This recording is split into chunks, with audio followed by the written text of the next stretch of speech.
keep on testing ideas. One of the philosophies that we run by is firing tiny cannons.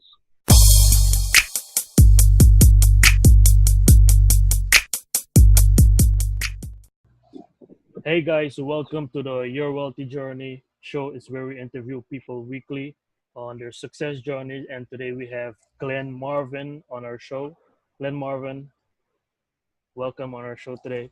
And who is Glenn? Glenn Thanks, bud. is a marketer. He's from Auckland, New Zealand.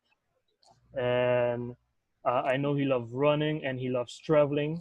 And he's a partner at a Surefire marketing company. It's where they do search engine optimization.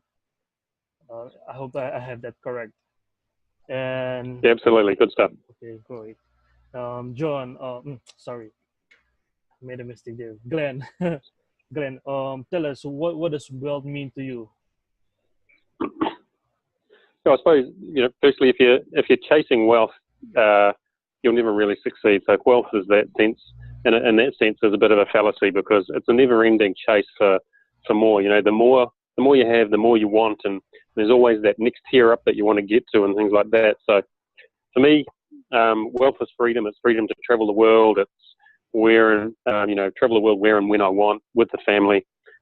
Freedom to send my children to the best schools that we can, and I suppose having the ability to know that when I'm not in the office, everything is working well and going well, and we're still out there making money. I don't have to trade my time for money. That's wealth. And there's just varying degrees of wealth, and no matter how wealthy you are, there's always somebody that's got more. Yeah, great. And tell us a bit more about yourself. Now we know what your definition of wealth is. Sure. So I'm the managing partner and one of the owners of a company in New Zealand called Surefire Search.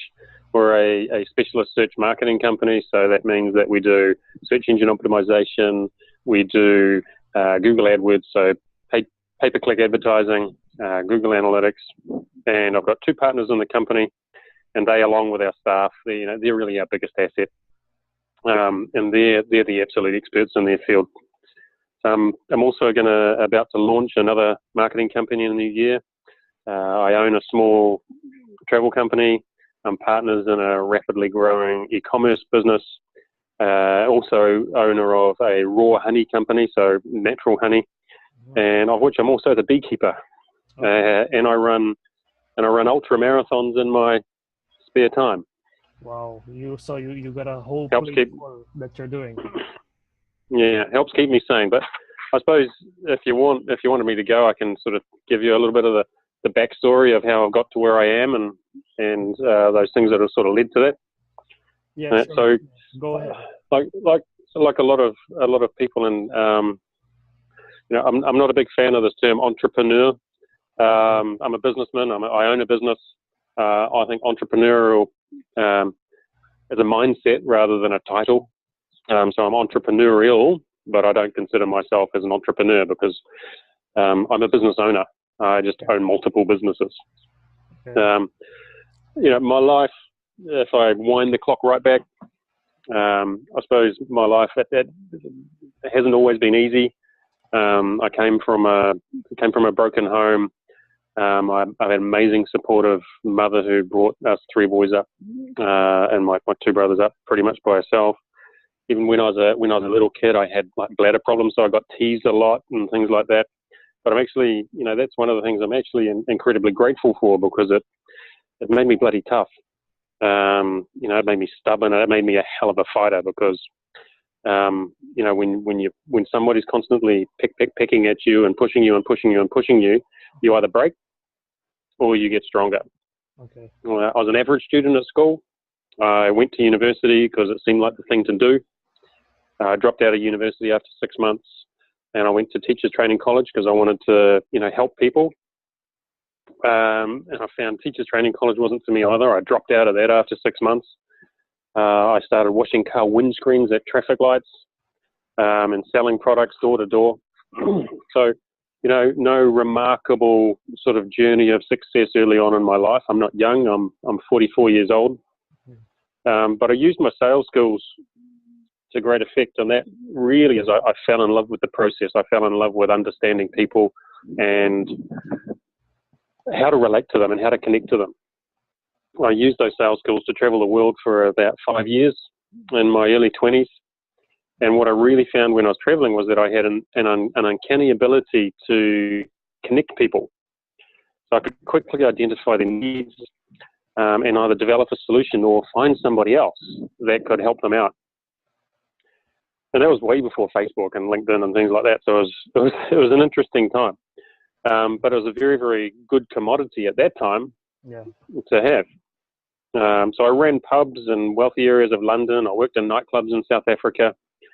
And that was my way of connecting with wealthy, influential people and making my way up in the world and sort of getting on that ladder. That was the LinkedIn, it was the pubs, it was the clubs, it was where you met people, it was where you interacted and connected and did deals. Not those dodgy sort of deals, by the way.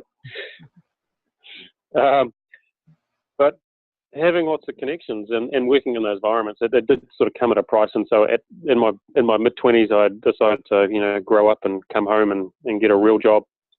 I just couldn't handle another 5 years of the party lifestyle.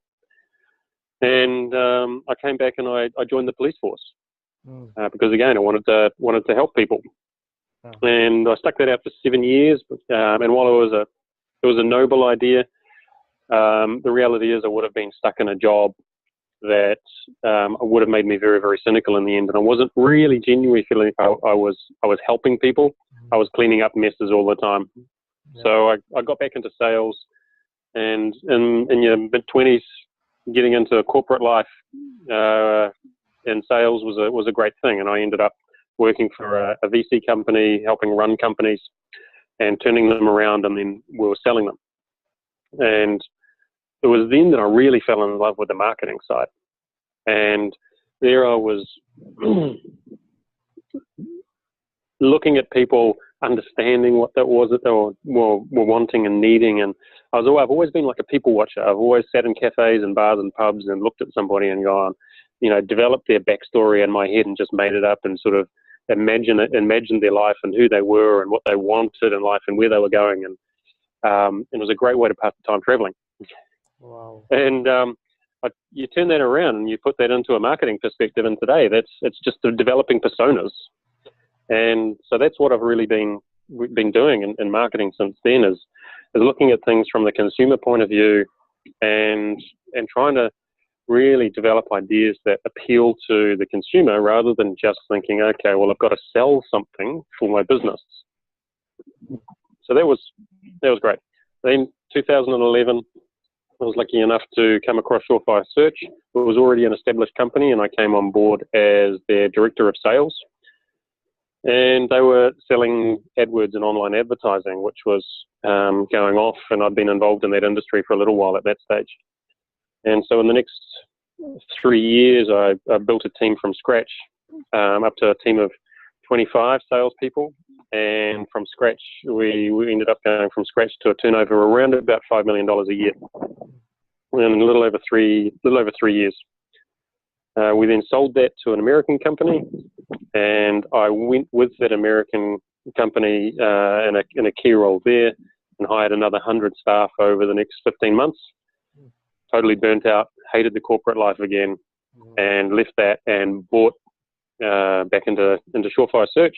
And then here I am today, managing partner, driving growth, and sitting here talking to you, drinking a nice glass of rosé on a sunny afternoon in Auckland. Wow, that is a lot to... That was the short version. Yeah, it's a very short version. Oh, great, man. So you actually answer a few questions I had for you, but tell us something about this business that you're in. What was your biggest struggle in the business that you're in right now? Yeah, sure. So I'll take a couple of steps back. So we're, like I said before, we do SEO and AdWords, and we target the upper end of the market. So we're like large, medium-sized companies to enterprise level clients that spend a lot of money. Okay. generally. So, and myself, I'm by no means an SEO or an AdWords expert. I'm the strategy guy. I'm the guy that leads the business. I'm the guy that sets the strategy, sets motion in play, looking at the marketing side of how to grow our business and system structure and process. So I'm the guy that, for want of a better term, I'm the guy that gets shit done. Mm-hmm. Okay. But what we do is we hire really skilled practitioners that love their job and are experts in their field. So therein lies one of the problems in our industry is finding really good quality people. So number one, I suppose, if you're talking about starting a business, and those problems, that was more to the point, I suppose. Yeah, the challenges. So in starting the business, your challenges are client acquisition. Number one, nothing happens unless you pay the bills. Yeah, right. So it's developing the right strategies to go out there and find those clients, show them that you're a valuable commodity yourself, and so that they can then make the choice to buy your services, not you sell them a box, because we're in the consulting game. And so managing cash flow is a massive challenge for any business that I'm involved in when you start up, because without that money coming in, the bills just don't get paid. Then there's making sure that as you scale the business, you've got the quality people on board and the right people on board to deliver what it says on the box. So if we say that we deal with enterprise level clients, we've got some of the best practitioners in the country, we need to deliver that. And sometimes that's hard to find. And you run the risk of over-promising and under-delivering. So that's a big challenge for everybody, because whether you're selling consulting services or you're media or whether you're a business coach or anything like that, unless you're selling what you say that you're selling, people are going to be disappointed at the other end. So if you overpromise and underdeliver because you're desperate to get that sale, you're on a fast track to nowheresville, and you'll lose your clients really, really fast, and you won't get the referral business. Okay, so how do you find these skillful people that you're looking for to deliver what you said you're going to deliver? So a couple of methodologies for us. We actively look for people that are very, very good at what they do. Okay. And a lot of those people are already tied up in really good corporate jobs. Mm-hmm. But every now and then, those people decide, okay, I've had enough of corporate life. I'm going to go out on my own, and I'm going to set up my own company. And those people that are really, really skilled at executing are not necessarily always greatest at running their own business.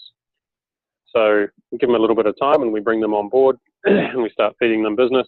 And then after a while, they realize that, you know what, I actually like doing the work. I hate trying to win the business. Okay. So we end up picking them up like that. I don't believe in necessarily targeting competitors and poaching staff and things like that. I'm a big believer in, know your place in the market. Don't try and grow too big. We have a very, very comfortable lifestyle. We've got a very, very good business. But, unlike, I suppose, a lot of entrepreneurial people, I'm not interested in growing this massive behemoth of a consulting firm, because when you start growing beyond your capacity, that's when the quality dips. So we're quite comfortable knowing who our market is, servicing our market, and not trying to be something different than what we are. Awesome, man. And what's your vision for your business in the next few years, or for the coming years? So I'll talk about the new business that we're starting in the new year. So we know our place. We're as far as Surefire Search is concerned, it's pretty much maxed out. We're at capacity the whole time, and we're not actively looking to grow that. We're wanting to continue to work with the same sort of volume of clients and just continue to do a great job. So the new business is a business that will connect businesses with marketers at all sorts of different levels of the market. So whether that's small to medium-sized business, medium-sized businesses, or enterprise, there's a real need in the market for something that's independent, that can facilitate introductions between businesses that need marketing services but don't necessarily know where to turn to and don't know who to trust, because the digital marketing industry has got unfortunately, it's got a bad name in the market over the last few years, because there's a lot of subpar work that's being done. There's a lot of dodgy stuff that's being done. There's a lot of people that are trying to game the system rather than work within the rules. Okay. And so there's a lot of businesses that have been burnt.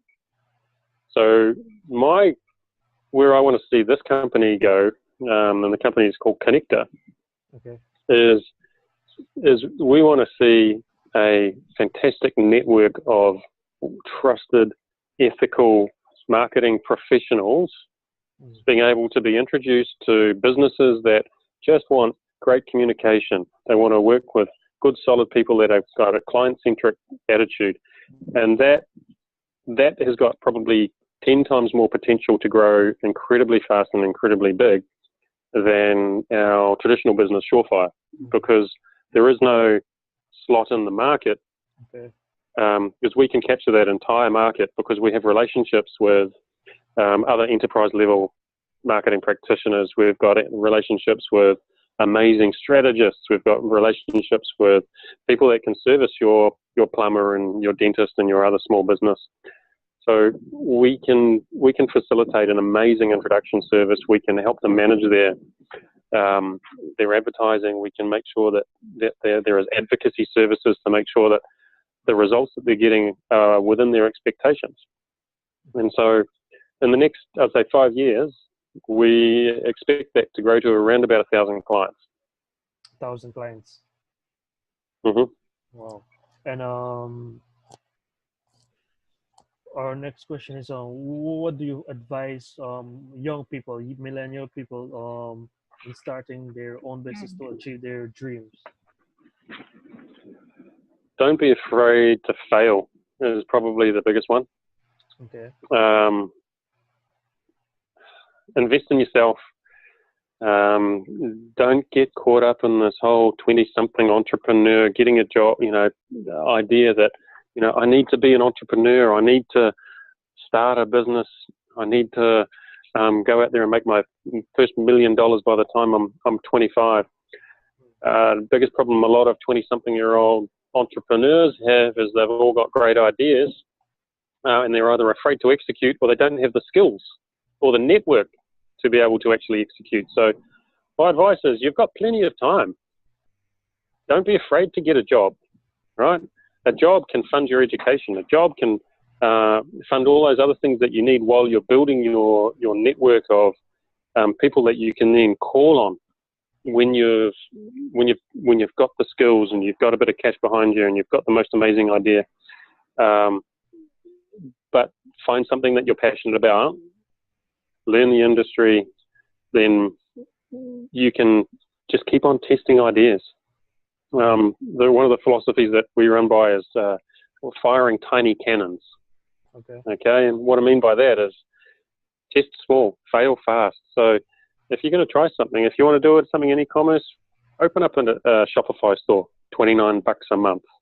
Get somebody on Upwork or whatever to set it up for you for $500. It doesn't have to be amazing and pretty, and it doesn't have to be perfect. 70% is enough when you're testing. Get your minimum viable product out. Test the business model. Test to see if people actually want it, whether they want that product, whether they want that service. When you're starting to get some of those early sales coming in or those early clients coming on board, then you can start refining the service. Then you can start refining the website and all those sorts of things. But man, cash is king. Test, test, test. Fail fast. And don't be afraid to fail. I've failed at so many different things in my life. It's not funny, right? But every time I've failed, I've learned something different. And it hasn't cost me a huge amount of money. Can you give us one of those times that you failed, one of the story that you've learned?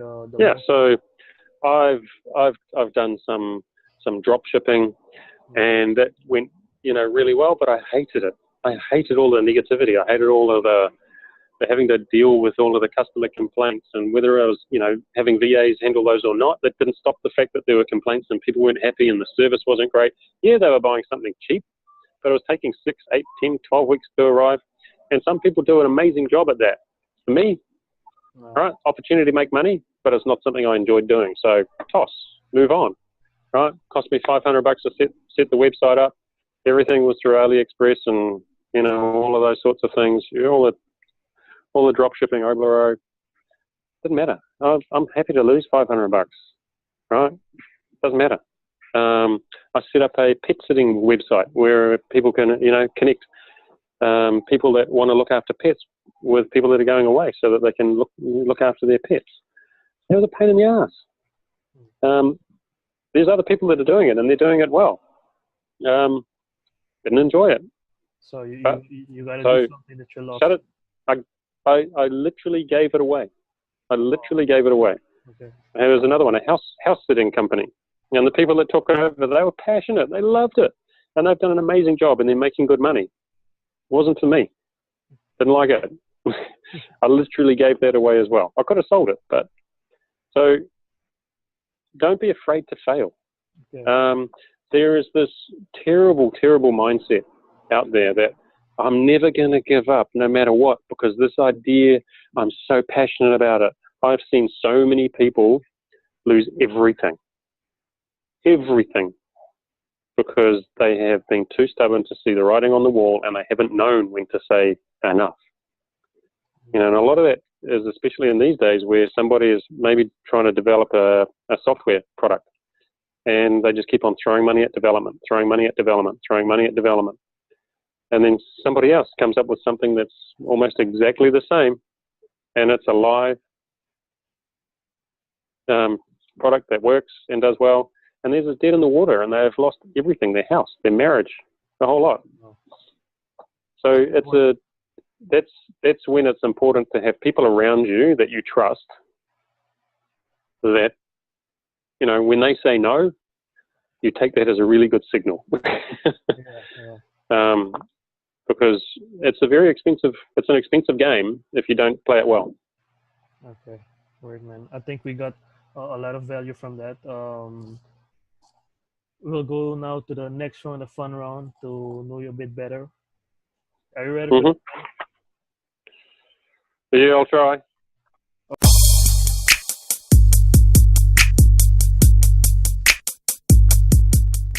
What's the best book you've ever read, and why is that? A couple of great books.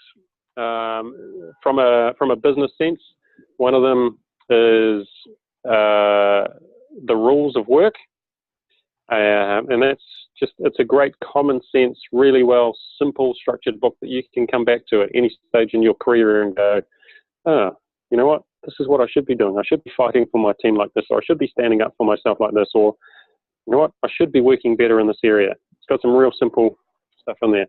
So that's, if you're going to go out and you get a JOB, Rules of Work, fantastic. It's a great way to help progress your career so that you can get to a point where you can fund your own business. And if you're starting a business, Vern Harnish, Mastering the Rockefeller Habits, or another book called Scaling Up, which is almost a blueprint for running an incredibly successful company. Okay. And there's a whole heap of free tools and strategies that you can implement with that as well.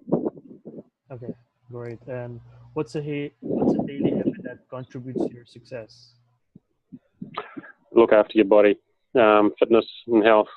I used to run ultra marathons and stuff like that, and that's probably a little bit at the extreme end.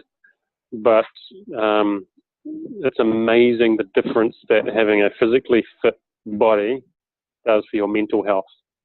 And this is a tough game, right? When you're in business for yourself, and whether you've got one business or multiple businesses, it's a tough game. You face failure every day because things don't go right every day. And unless you're physically fit, it can impact on your mental health. And if you're not right in the head and you're not in a good space, you make bad decisions, or you make no decisions. And making no decisions is worse than making bad decisions. Yeah, right. And what's your top Who are your top 3 role models? Oh, that's a tough. I'll give you a couple. One, obviously, probably everyone likes to say, my mom. But yes, my mother did an amazing job raising 3 boys in really, really tough times by herself for the majority of that time.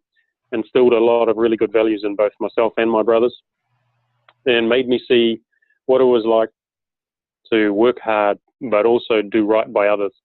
And she was doing stuff, bringing us up by herself, like flipping houses in the 80s when interest rates were like 20%.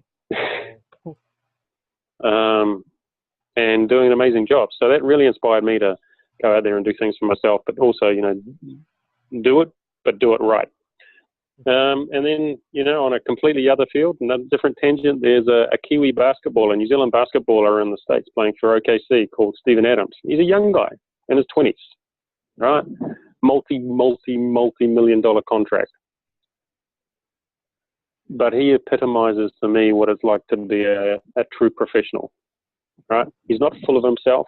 He's a down-to-earth guy, but he will be out there day in, day out, putting in the graft, refining his skills. He'll stand at that free throw line. Shoot the ball, shoot the ball, shoot the ball. Everyone, knows the story about Michael Jordan. I've failed so many times. I've missed so many clutch shots. I've, lost the game at the buzzer so many times, right? But they put in the work every single day. They're the absolute pinnacle of their sport, but they're not afraid to go out there and do the hard work every single day. Right. And what's the best entertainment movie you've watched so far? I don't know if I should be admitting to this. I actually really love Wonder Woman. Wow. I thought it was a great movie. I just saw it recently flying back from Australia. Okay. And to see an action movie done so well with a female lead that absolutely kicked ass. It was fun. It was good, and they did it really, really well. Yeah, I love it too, man. Yeah, I enjoyed it.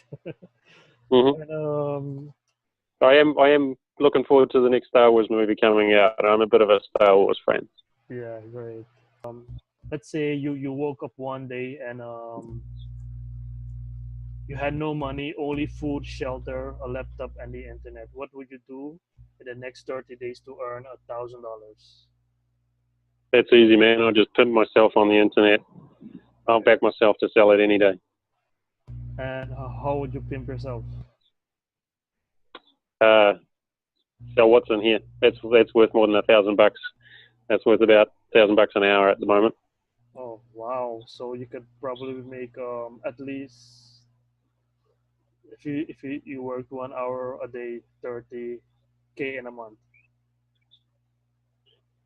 That's the plan. Wow, cool. You got to get the people that are prepared to pay it, though. Yeah. That's the hard part. Client acquisition. Okay. Our next question is give us a parting piece of advice and let us know how we can connect with you. Yeah, look, I'll just go right back to that one thing. Never be afraid to fail. Okay. You may never start, or worse, you might not stop, and then just keep on throwing money at it. So, learn to fail, learn to fire those tiny cannons. If it's not working, stop, try a new idea. Something will stick as long as you're doing something that you're good at and you're passionate about. Okay. And how can we connect with you? Yeah, sure. So look me up on LinkedIn, Glenn Marvin on LinkedIn. I'm pretty visible there. Facebook, you can go to the Facebook page, Ask Glenn Marvin, or you can join the Ethical Digital Marketing community on Facebook as well. And I set that up and I'm pretty active in it. So feel free to look me up. Feel free to connect. I'm always there to offer advice and love helping people out. Great, man. Thank you for being on the call today and to share your expertise with us. And I believe everyone will find great value out of this. And thank you, man, for being on this call. Good stuff, mate. Hey, keep up the great work, and we'll look forward to catching up in the future. When you make it to New Zealand, you've got a place. Yeah, I'll surely come there one day. For sure. Awesome.